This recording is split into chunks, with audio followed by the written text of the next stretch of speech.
नमस्कार दोस्तों, हर्ष के साथ राज यूट्यूब चैनल में आप सभी का स्वागत है। दोस्तों, यूजीसी नेट पेपर 1 का जब आप सिलेबस देखेंगे तो उनमें यूनिट जो सेकेंड है, सेकेंड यूनिट में स्पष्ट रूप से वर्णित किया गया है शोध अभिवृत्ति रिसर्च एप्टीट्यूड। तो दोस्तों, इस लेक्चर में हम रिसर्च एप्टीट्यूड के अर्थ के बारे में पढ़ेंगे और जानेंगे कि शोध क्या होता है। तो दोस्तों, लेक्चर स्टार्ट करने से पहले आपसे हमारी रिक्वेस्ट है कि जो भी छात्र हैं यूजीसी नेट पेपर 1 की, खासकर उनके मीडियम जो हिंदी है, वो आप मेरे चैनल से जुड़ें। साथ ही जो छात्र उनके दोस्त भी हैं जो यूजीसी नेट की तैयारी कर रहे हैं, उनको भी सजेस्ट करें। दोस्तों, आपसे हमारी विनती है कि आप लाइक ज़रूर करें दोस्तों और पूरा वीडियो देखें।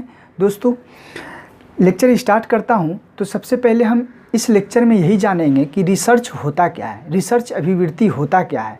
और इस चैप्टर इस कारण बहुत महत्वपूर्ण रखता है हम लोगों को जानना, क्योंकि आप आगे चलकर पीएचडी कीजिएगा तो रिसर्च के बारे में जानना बेहद ज़रूरी है। तो स्टार्ट करते हैं। प्रथम पॉइंट जो मैंने राइट डाउन किया हुआ हूँ, अनुसंधान रिसर्च दो शब्द से मिलकर बना है। री एंड सर्च अर्थात पुनः खोज या कुछ नया जानने संबंधी खोज। तो दोस्तों, तो अनुसंधान दो शब्दों से मिलकर बना है, research and re and search अर्थात पुनः खोज या कुछ नया जानने संबंधी खोज। तो आपको जानना है, अगर एग्जाम में पूछ दिए जाते हैं कि शोध कौन दो शब्द मिलकर बना है, तो री एंड सर्च, इसका अर्थ क्या हुआ? इन शब्द का शाब्दिक अर्थ है अनुसंधान का खोज या कुछ नया जानने संबंधी खोज। अब हम शोध के बारे में तो जाने शाब्दिक अर्थ के बारे में। सेकंड है अभिवृत्ति। अभिवृत्ति की शाब्दिक अर्थ क्या हुआ? किसी क्षेत्र विशेष से संबंधित कौशल को सीखने की। तो हम ये कह सकते हैं कि अनुसंधान के बारे में ये कुछ खास क्षेत्र है, इनके बारे में हम कौशल सीखने की शोध अभिवृत्ति के बारे में पढ़ेंगे। तो दोस्तों, एक बहुत बड़े थिंकर हैं रेडमैन और मौरी। इन्होंने शोध को, अनुसंधान को परिभाषित करने का प्रयास किया है। इन्होंने स्टेटमेंट दिया है, इनका स्टेटमेंट है, नवीन ज्ञान की प्राप्ति हेतु व्यवस्थित प्रयत्न को हम अनुसंधान कहते हैं। तो क्या कहते हैं रेडमैन और मौरी ने? क्या कहा है कि नवीन ज्ञान की प्राप्ति हेतु व्यवस्थित प्रयत्न को हम अनुसंधान कहते हैं। अब हम देखते हैं अनुसंधान के कुछ महत्वपूर्ण पॉइंट जिनके द्वारा हम अच्छे से समझ पाएंगे कि शोध होता क्या है, रिसर्च क्या होता है। तो नेक्स्ट पॉइंट है कि अनुसंधान जो है, अनुसंधान विशेष कौशल का एक संग्रह है, यह सोच का एक ढंग है और यह किसी विषय वस्तु के विभिन्न पहलुओं की गंभीर रूप से जांच करता है। तो क्या करता है? देखिए यहाँ की पॉइंट क्या है कि विशेष कौशल का एक संग्रह है, यह सोच का एक ढंग है और यह किसी विषय वस्तु क्या है, किसी विषय वस्तु के विभिन्न पहलुओं की गंभीर रूप से जांच करता है। नेक्स्ट पॉइंट है जो शोध के बारे में ही मैं राइट डाउन किया हूँ, क्योंकि ये समझना बेहद ज़रूरी है ये टॉपिक हम सभी को, क्योंकि आगे चलकर इनके बहुत ही यूज होने वाले हैं। तो नेक्स्ट पॉइंट है कि अनुसंधान जांच की एक व्यवस्थित और विधिपूर्वक प्रक्रिया है, यह विधिवत अन्वेषण है, मतलब सिस्टमेटिक इन्वेस्टिगेशन है। तो क्या है? ये सिस्टमेटिक इन्वेस्टिगेशन है। तो अनुसंधान जांच की एक व्यवस्थित और विधिपूर्वक जो है ये विधिवत अन्वेषण या सिस्टमेटिक इन्वेस्टिगेशन है। तो ये जानना है हमको, क्योंकि एग्ज़ाम में आपसे स्पष्ट पूछ जा सकते हैं कि अनुसंधान क्या व्यवस्थित या विधिवत प्रक्रिया है, तो आपको यस लगाने हैं। नेक्स्ट जो पॉइंट है, अनुसंधान निश्चित सोपानों से युक्त एक ऐसी अच्छी तरह सोची समझी प्रक्रिया है, फिर चाहे विषय मौलिक विज्ञान है जैसे कि भौतिक रसायन हो, या फिर सामाजिक विज्ञान जैसे कि इतिहास दर्शन इत्यादि हो।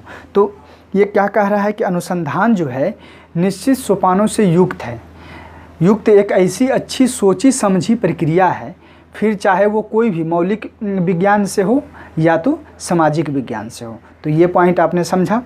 लास्ट पॉइंट जो है, शोध को अच्छे से अगर आप ये लास्ट पॉइंट को याद कर लें और लास्ट पॉइंट को समझ लें, तो आपको शोध का सभी का जो है तात्पर्य आपको समझ आ जाएगा।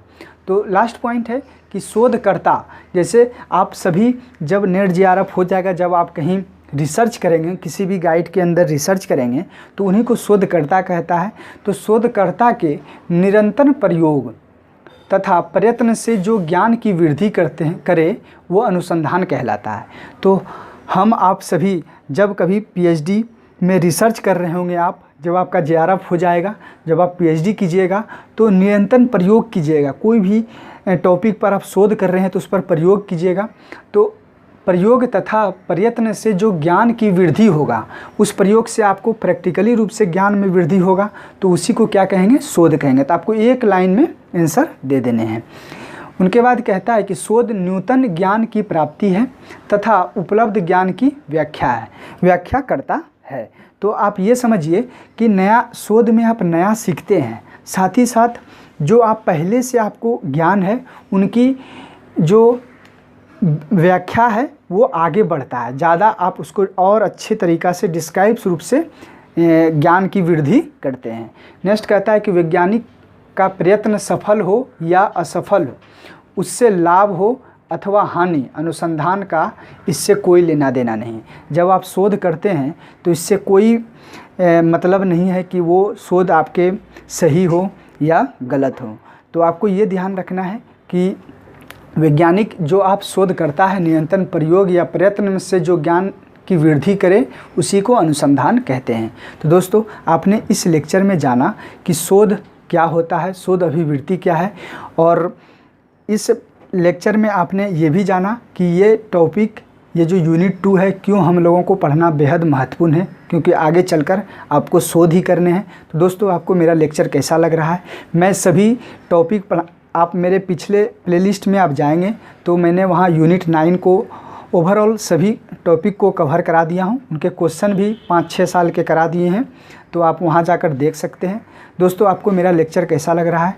दोस्तों, आपसे हमारी विनती है कि आप मेरे वीडियो को लाइक करें। थैंक यू, धन्यवाद।